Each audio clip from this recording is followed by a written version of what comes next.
Dengan nikmat kesehatan kita bisa melaksanakan apa yang diperintahkan oleh Allah dan menjauhi apa yang dilarang oleh Allah. Dan tentunya ada nikmat yang banyak dan itu sangat baik sekali. Salawat dan salam dengan kita Nabi Muhammad beserta keluarga, sahabat dan para pengikutnya yang senantiasa istiqomah dalam sunnahnya sampai akhir hayat. Amin ya rabbal alamin. Alhamdulillah, Bapak Ibu semuanya, kita dimudahkan Allah untuk berjalan di rumah Allah ini, yang ini sangat sedikit sekali. Artinya kalau dibandingkan dengan persentase, ini adalah sangat sedikit sekali. Dan alhamdulillah kita beruntung termasuk golongan ini sangat sedikit yang memang ini sudah di gariskan Allah SWT tidak banyak. Nanti juga yang masuk di surga juga tidak banyak dibandingkan dengan yang masuk neraka. Pada pagi ini Bapak Ibu semuanya, saya akan melanjutkan tetapi berhubungan dengan apa yang diutarakan oleh Pak Ustadz Aswan 2 minggu yang lalu, yaitu tentang bagaimana indikator daripada seorang yang beriman dengan benar. Jadi di situ ada ayat berbunyi ulaika humul mu'minuna haqqan. Mereka adalah orang-orang yang beriman yang benar. Kemarin sudah dijelaskan oleh Ustaz Wan, ada beberapa, kalau nggak salah satu adalah ketika disebutkan nama Allah berdekat hatinya. Yang kedua, ketika dibacakan ayat Al-Quran bertambah imannya, dan segala ada permasalahan bertawakal kepada Allah. Selanjutnya adalah sholat, melaksanakan sholat dan menafkahkan infak atau hartanya di jalan Allah. Itulah 5 kriteria yang disampaikan oleh Ustadz Asman kemarin 2 minggu yang lalu. Ini juga berhubungan dengan keimanan, di mana keimanan itu memang salah satu faktor daripada diterimanya amal kita. Atau banyak orang yang beramal baik, tetapi karena tidak beriman tidak ada gunanya. Seperti kita menemukan yang paling masyhur dan paling hebat amalnya itu adalah Abu Thalib, paman daripada Rasul. Bagaimana dia mendukung dakwah Rasul, melindungi dakwah Rasul, sampai mungkin dia juga penderitaan dia ikuti, tetapi karena tidak beriman, ya sama saja. Artinya kebaikan-kebaikan yang dilaksanakan oleh Abu Thalib tidak akan berguna. Inilah salah satu iman itu, harga iman sangat besar sekali. Maka di sini tadi saya singgung dari ayat Al-Quran tadi, ini berkaitan dengan soal iman. Yang mudah-mudahan di masa pandemi ini kita harus memperkuat iman. Yang sudah banyak disampaikan oleh Pak Ustadz, siapa saja, iman itu yang harus diperkuat. Karena semua ini ada ujian yang sering dibacakan oleh Ustadz Arman setiap sholat, ujian macam-macam ujian. Harus kita bersabar, sholat dan sabar untuk minta tolong kepada Allah. Ini adalah salah satu memperkuat kita daripada dalam kondisi-kondisi yang seperti ini.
dia kalau pulang ke rumahnya si pemuda itu juga dipukul sama keluarga itu karena kamu nggak pulang rumah gitu.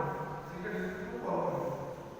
Jadi pemuda tadi mengadu pada Rahim itu, Rahim, saya itu kesana dipukul, ke rumah dipukul, itu gimana gitu.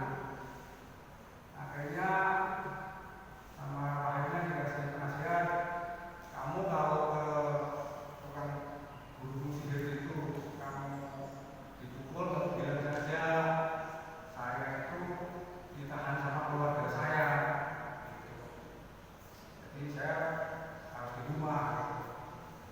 Nanti kalau mamanya kamu dipukul di rumah, kamu harus alasan saya ditahan sama guru sihir gitu. Akhirnya si pemuda tadi pernah dipukul. Nah, suatu saat karena dia juga belajar olahraga semakin tekun, ada suatu peristiwa di sebuah jalan gitu. Di situ ada makhluk Allah, yaitu binatang buas, binatang yang sangat berbahaya sekali, yang sampai orang itu di situ sama sekali takut dan kabur. Bagaimana dasarnya si binatang itu, sehingga si pemuda tadi berkata pada suatu hari ya, saya bacakan, pada suatu hari dia melihat seekor binatang yang sangat mengerikan dan besar sehingga membuat orang takut. Lalu dia mengambil batu dan berkata, ya Allah, jika perintah lahir itu yang lebih engkau cintai dan restui daripada perintah penyihir, maka bunuhlah binatang ini sehingga orang-orang dapat melangkah jalan. Kemudian dia melemparnya dengan batu dan binatang itu mati dan orang-orang dapat berlari. Jadi ini adalah tes pemuda dari Allah supaya milih ini. Ada persimpangan milih. Kamu harus milih ini. Yang benar itu guru sihir atau guru rahib gitu. Sehingga diuji oleh Allah ada binatang. Makanya dia berdoa, ya Allah, jika perintah lahir itu yang lebih kau cintai dan restui daripada perintah penyihir, maka bunuhlah binatang ini. Artinya ditunjuk bahwasanya binatang itu mati berarti ya benar-benar mati. Nah, sehingga dia tekun belajar kepada Rahim sampai akhirnya dia itu bisa menyembuhkan berbagai penyakit buta, penyakit lepra, dan penyakit lainnya. Sehingga dengan kemampuan ini dia terkenal gitu. Nah, ada salah satu pejabat di kerajaan itu buta matanya buta, sehingga dia dengar bahwasanya ada pemuda yang bisa mengobati, akhirnya berubah pada pemuda. Jadi dia berkata pada pemuda tadi, sembuhkanlah. Dia membawa si hadiah dari pejabat tadi, hadiah yang sangat banyak. Dia berkata, sembuhkanlah aku, engkau boleh mengambil semua yang aku bawa ini. Dia menjawab, pemuda tadi menjawab, aku tidak pernah menyembuhkan seorang pun. Yang menyembuhkan mereka hanyalah Allah saja. Bila engkau beriman kepadanya, maka aku akan berdoa kepada Allah sehingga dia akan menyembuhkanmu. Lalu ajudan itu beriman, pemuda pun berdoa kepada Allah dan Allah berkenan menyembuhkannya.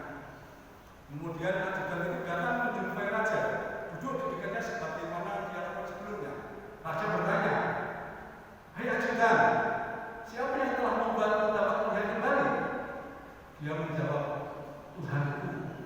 Tanya raja, aku? Maksudnya karena dia membuat raja, ya Tuhan yang aku maksudnya itu. Ajudan menjawab, bukan, tetapi Tuhanku dan Tuhanmu. Raja bertanya, engkau mempunyai Tuhan selain aku? Ajudan menjawab, benar, Tuhanku dan Tuhanmu adalah Allah. Semenjak itu tidak hentinya dia disiksa sehingga dia memberitahukan pemuda yang telah membunuhnya. Dia jemput untuk menghadap raja. Katanya, hai pemuda, sihirmu dapat menyembuhkan penyakit serupa, lepra dan penyakit-penyakit seperti ini. Jadi dikira si raja tadi, si pemuda tadi menggunakan sihir, menggunakan sihir. Pemuda tadi menjawab, aku tidak pernah menyembuhkan seorang pun.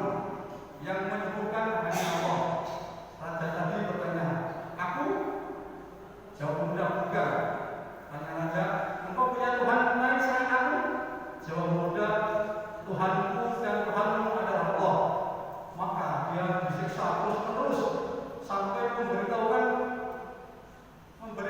gurunya. Akhirnya Rahel dijemput untuk menghadap raja. Katanya, tinggalkanlah agamamu itu. Namun dia tidak mau. Dia kemudian meletakkan gergaji di pertengahan kepalanya sehingga belahan tubuhnya jatuh ke tanah. Dia berkata kepada orang buta tadi, tinggalkanlah agamamu. Namun dia menolak. Dia segera meletakkan gergaji di pertengahan kepalanya dan kedua belahan jatuh ke tanah. Lalu berkata kepada pemuda, tinggalkanlah agamamu. Namun dia menolak. Jadi ini tadi gurunya karena mempertahankan keimanan sehingga disiksa benar menjadi dua.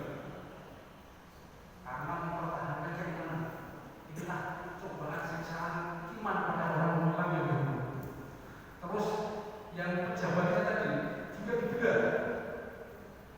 Inilah mempertahankan iman. Sampai seperti itu. Sehingga akhirnya si pemuda tadi juga akan dihukum. Tetapi hukumannya berbeda.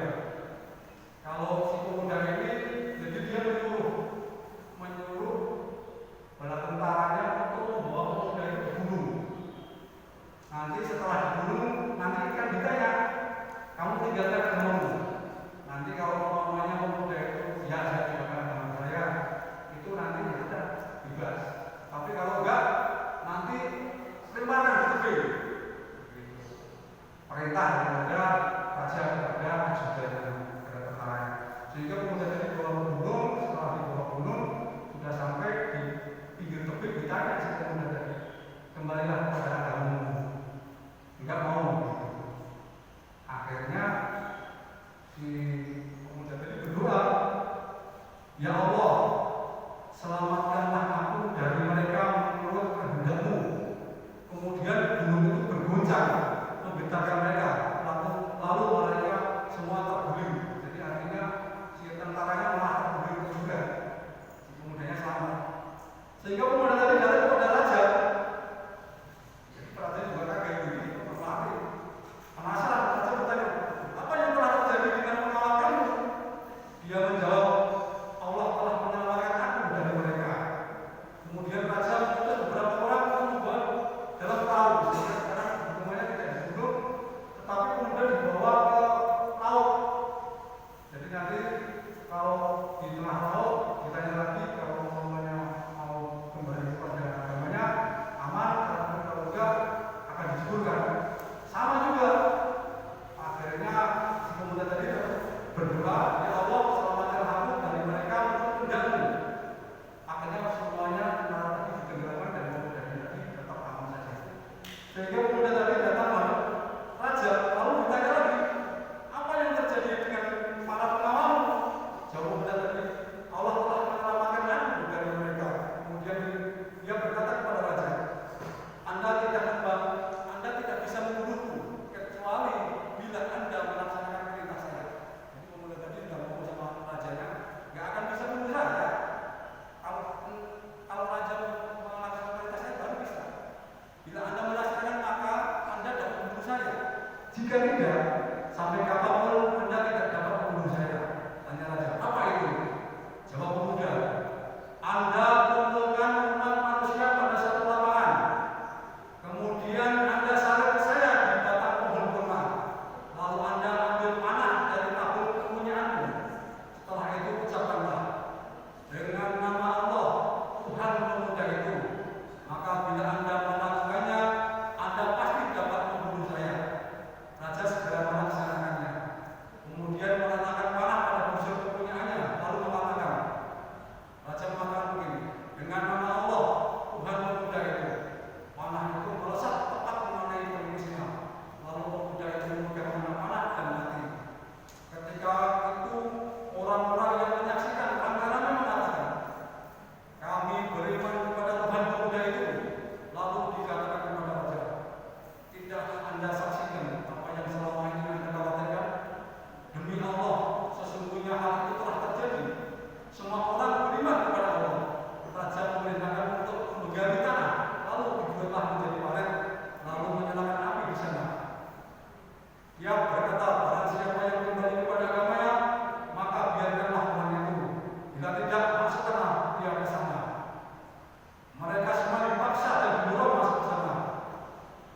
inilah peristiwanya. Jadi si pemuda dengan masalah pemuda tadi akhirnya banyak orang beriman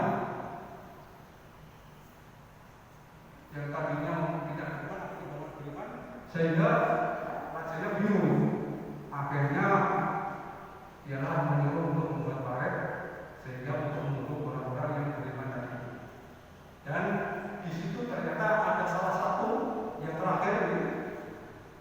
Datanglah seorang wanita dengan anak yang masih disusunya, seolah-olah dia ragu-ragu masuk ke dalam api.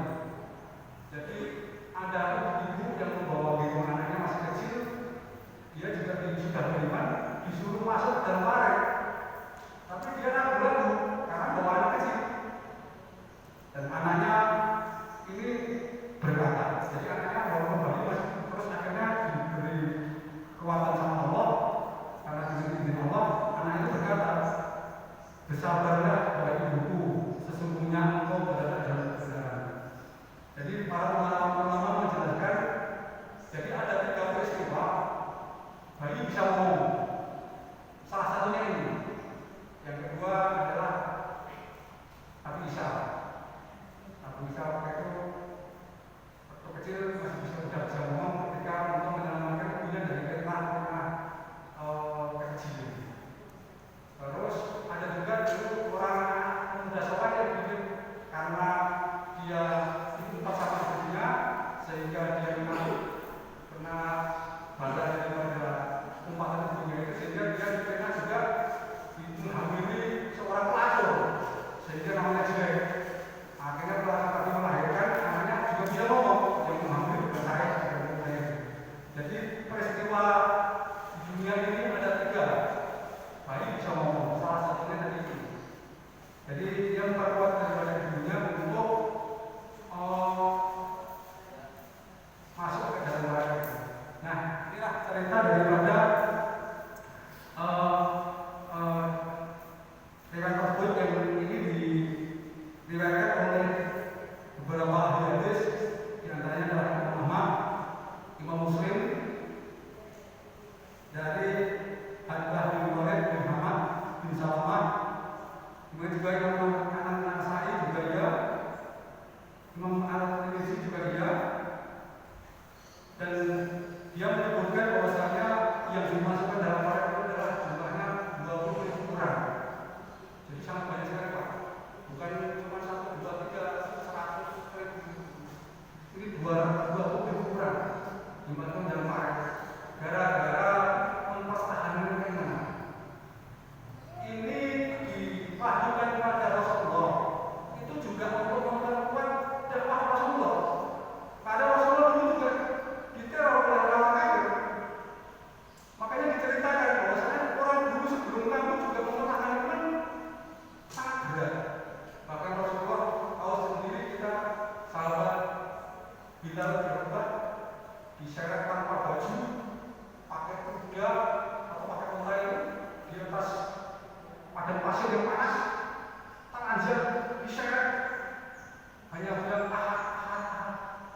Ini yang perlu kita ambil pelajaran. Bagaimana Rasulullah 3 tahun diboykot, bagaimana rasanya itu 3 tahun diboykot.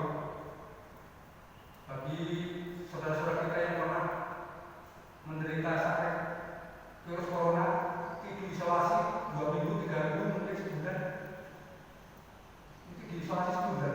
Ini diboykot 3 tahun.